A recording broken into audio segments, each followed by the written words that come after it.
Greetings, freaks and folks. This is future Vlad, and the past Vlad that you will see in a couple of seconds doesn't know that Irelia isn't coming. But we will have some new spoilers for today, and I can say they are pretty fire. Let's go.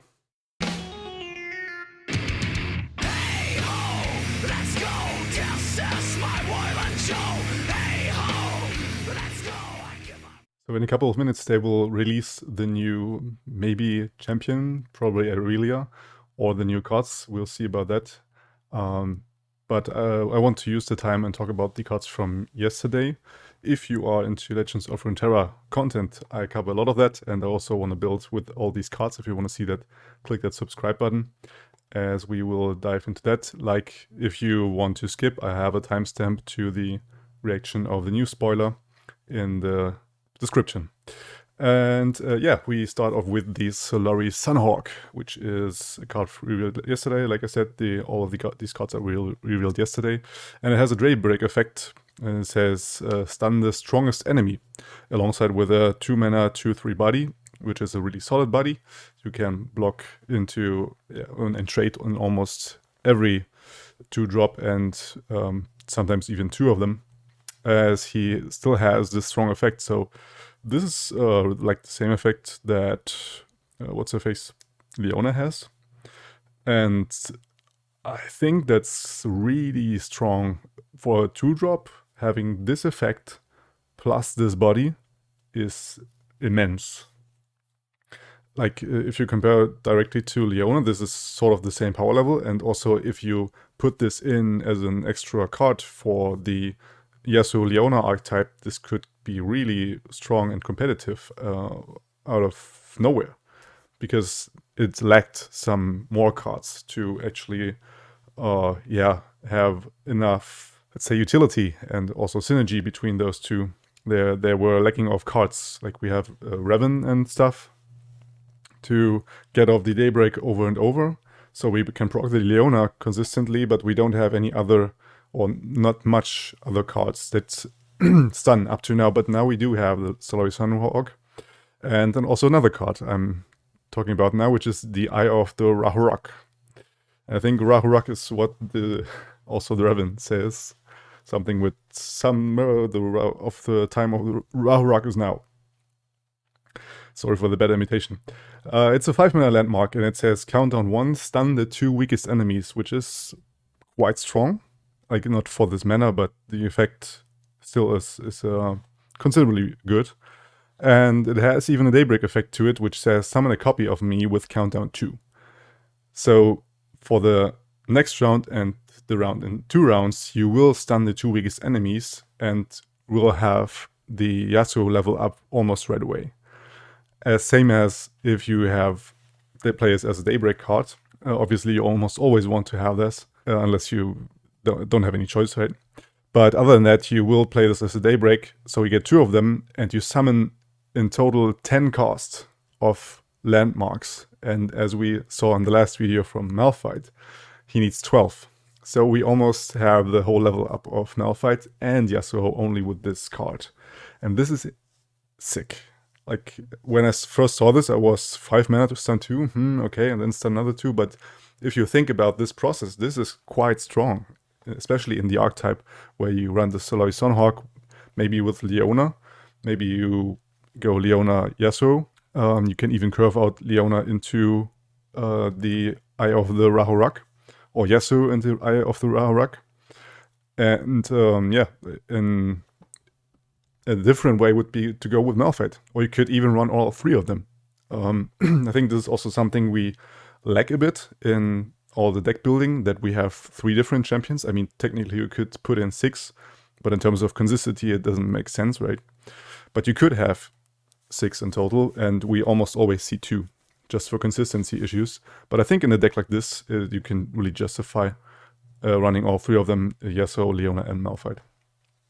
Okay, then we have the Shadows of the Past, which is a 5-mana fast speed spell, and it says recall each ally and summon a living shadow in its place. Now, a lot of people said that this is bad, and I quite agree. Unless you build maybe a deck with a lot of 1-drops, where you want to convert them into those 3-attack Shadows of the Past. It could see some use. Also, this is what not many people mentioned, but you can actually use this to deny any board removal where they play Ruination, for example. But the problem with that is it's in Ionia, and you already have deny in Ionia. Like, why would you run another deny that costs more? And yeah, you just recall your whole board, and you need the hand space. That's the big thing, right?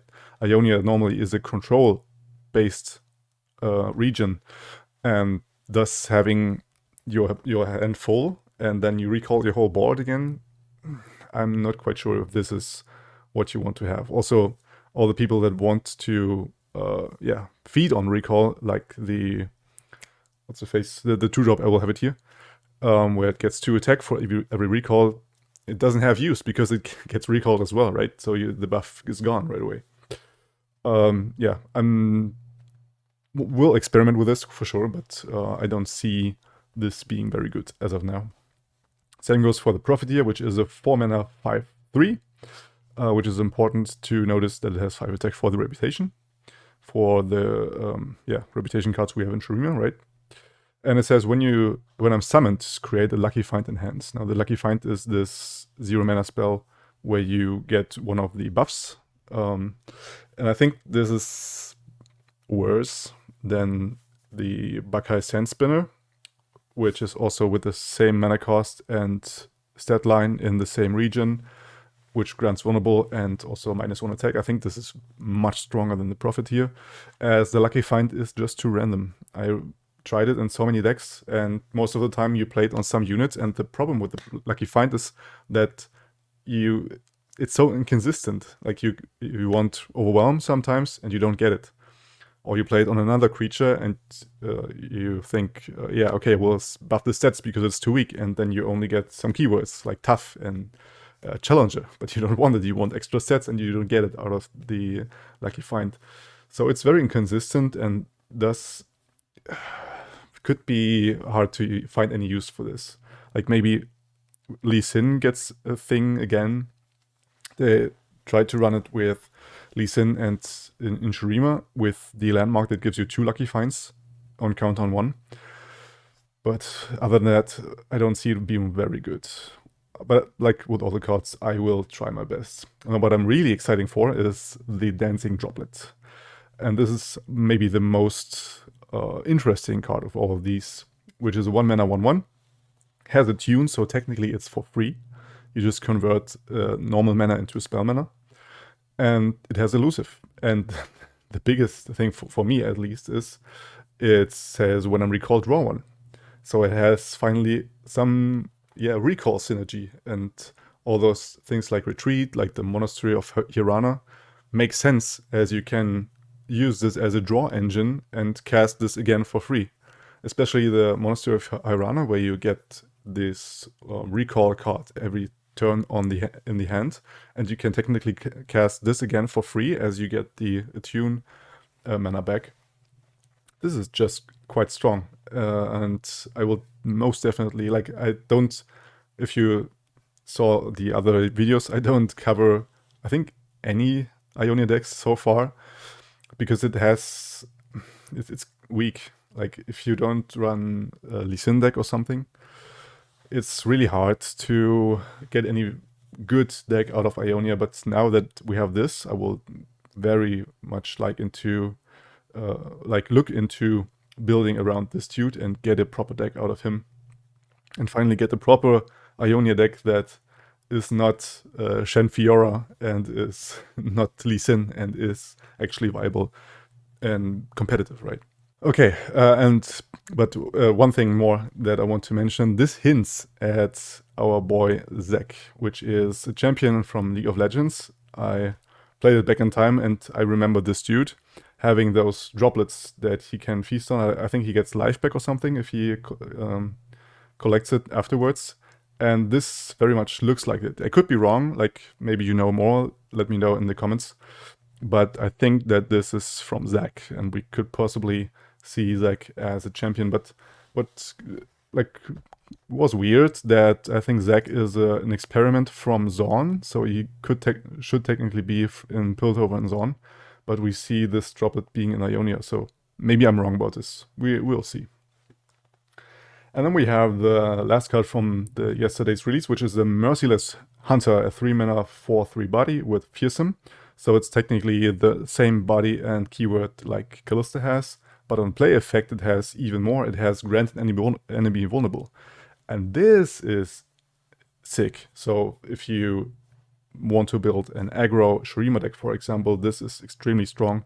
You can grant vulnerable to the Fearsome blocker they have, and you can run through with this. In mana 3, this is really important and really strong. Like the fact that this comes in so early in the game, in round 3, is a big deal.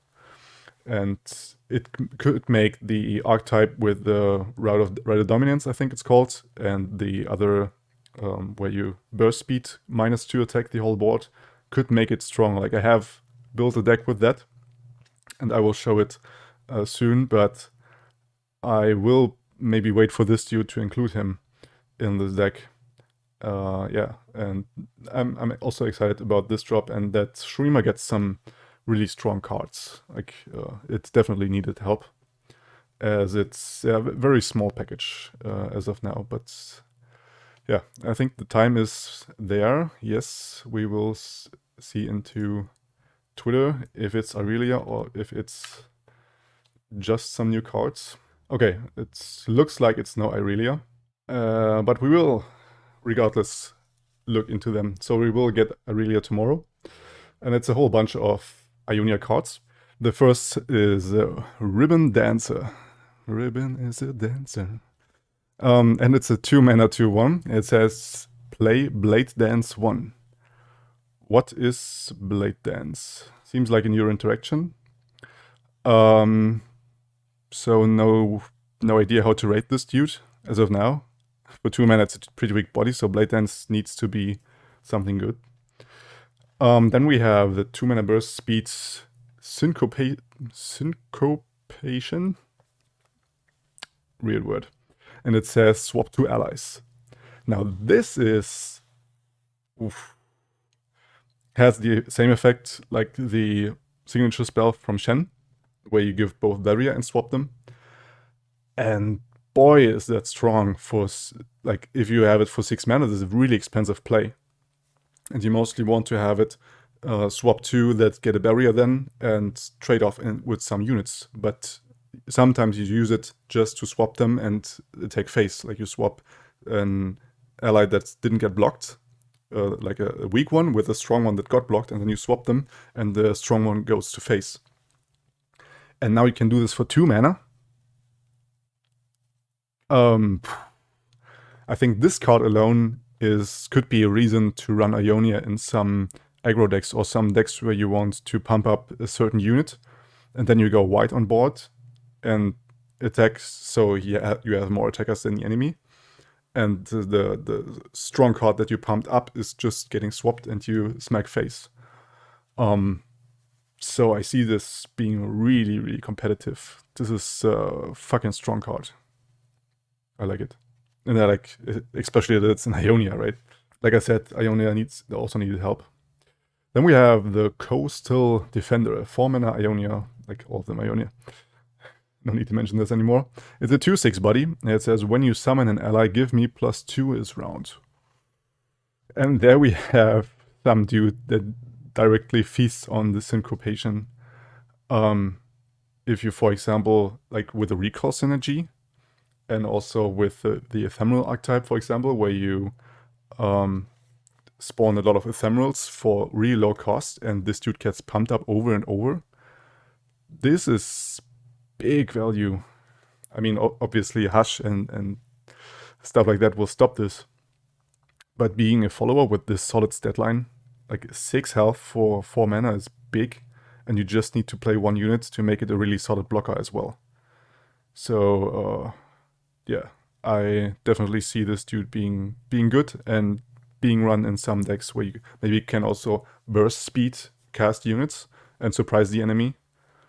Like we also have the Claws of the Dragon that you can when you cast 2 spells, then you summon her right away.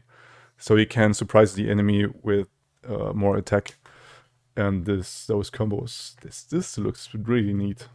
Okay, then we have the 4 mana Blossoming Blade, which is also on the background here.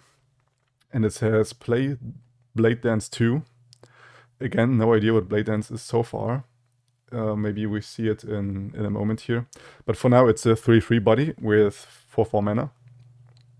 So I think there are some 4-drops with that stat line that I don't remember now and have a quite strong effect. So I think Blade Dance needs to be very good. Also, when you look at this mana cost in this body. And then we have Zinneia Steel Crescendo, which is, I don't know what, a bug lady. And it's an 8-drop for 3/5 body, so really weak for the mana cost. It's elusive. And it says, when you Blade Dance, I attack with the blades. Play Blade Dance 1.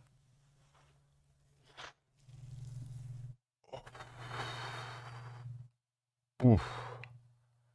I have no clue what the hell this is. Let me check for a moment. Yeah, so it took some minutes to actually try to find out what Blade Dance is, but as you can see, people on Twitter have also no clue what this is. I also tried to find it out here, but you can click on the cards up to now, so you can find out what this is up to now. If I get to know it during recording, or maybe or during editing, more or less, or I find out afterwards, I will let you know down in the comments or in the video description. But as for now, I will leave it at that and wait for the IRELEA cards or the IRELEA reveal, actually, that is coming tomorrow. And like up to now, well, now we have 100% clear that IRELEA is coming tomorrow because it's the last day before the expansion, and I'm really excited for this expansion and want to really start building with all of these cards. I think from today's Syncopation is easily the best cards, like even including all the others from yesterday. This is an insane card, and like I said, a reason alone to run Ionia. So I will stop rambling at this point. Thank you guys very much for watching. Let us discuss a bit down in the comments what cards you like the best. And yeah, I will see you tomorrow for the IRELEA reveal and interaction video. So until then, you stay legendary. Vlad out.